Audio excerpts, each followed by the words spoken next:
ঈদুল আজহাকে সামনে রেখে সরগরম পশুর হাটগুলো। দেশের বিভিন্ন হাট বাজারে শেষ মুহূর্তে দর কষাকষিতে ব্যস্ত ক্রেতা বিক্রেতারা।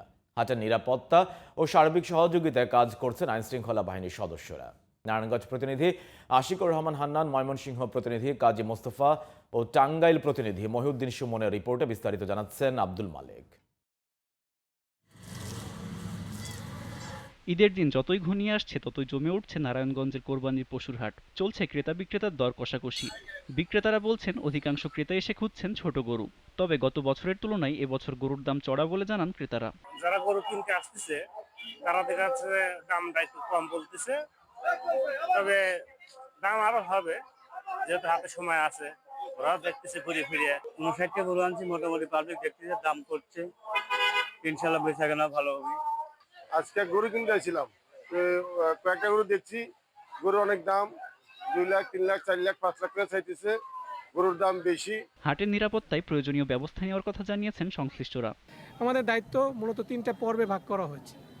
সেটা হচ্ছে, প্রথম হচ্ছে ঈদের পূর্বে, ঈদের দিন একটা স্পেশাল ঈদ জামাতকে কেন্দ্র করে, এবং ঈদের পরে বিশেষ করে সব জায়গায় যে গরুর হাটকে কেন্দ্র করে রোড প্রোটেকশন, রাস্তায় যে আমাদের ঘরমুখ মানুষেরা তাদের গ্রামের বাড়িতে যে যাবে। ময়মনসিংহেও শেষ মুহূর্তে গরু কিনতে বাজারের পাশাপাশি খামারে আসছেন ক্রেতারা। ঘাস, খড়, খোল ও ভুসি খাওয়িয়ে মোটাতাজা করার কথা বলছেন খামারিরা। আলহামদুলিল্লাহ সারা ভালো। আমাদের 30টা থেকে 6টা গরু ঢাকা সেল হয়ে গেছে, আরও রেসপন্স আসতেছে। আলহামদুলিল্লাহ বিক্রি হয়ে যাবে ইনশাল্লাহ, দোয়া করি। খামারিদের পশুর ন্যায্য মূল্য নিশ্চিতে অবৈধ পথে যেন গরু না আসতে পারে সে বিষয়ে সতর্ক রয়েছে বলে জানিয়েছে প্রাণী সম্পদ বিভাগ।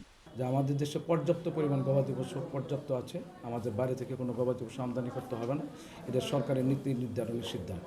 এদিকে ঈদুল আজহা উপলক্ষে টাঙ্গাইলে 2,11,000 কোরবানির পশুর চাহিদার বিপরীতে 2,36,000-এর বেশি পশু প্রস্তুত রয়েছে। জেলায় কোরবানির পশুর হাটগুলোতে অসুস্থ বা রোগাক্রান্ত পশু দেখা দিলে চিকিৎসা দেওয়ার আশ্বাস জেলা প্রাণী সম্পদ বিভাগের। কোরবানির পশুগুলোকে দীর্ঘদিন যাবৎ যাতে স্টেরয়েড এবং হরমোনের কুফল মানুষের মধ্যে না পড়ে, তারা যাতে এগুলো ব্যবহার না করে, এই জন্য আমরা প্রতিটি উপজেলায় তাদেরকে সচেতন করেছি এবং প্রশিক্ষণ দিয়েছি। আব্দুল মালেক, জিটিভি নিউজ।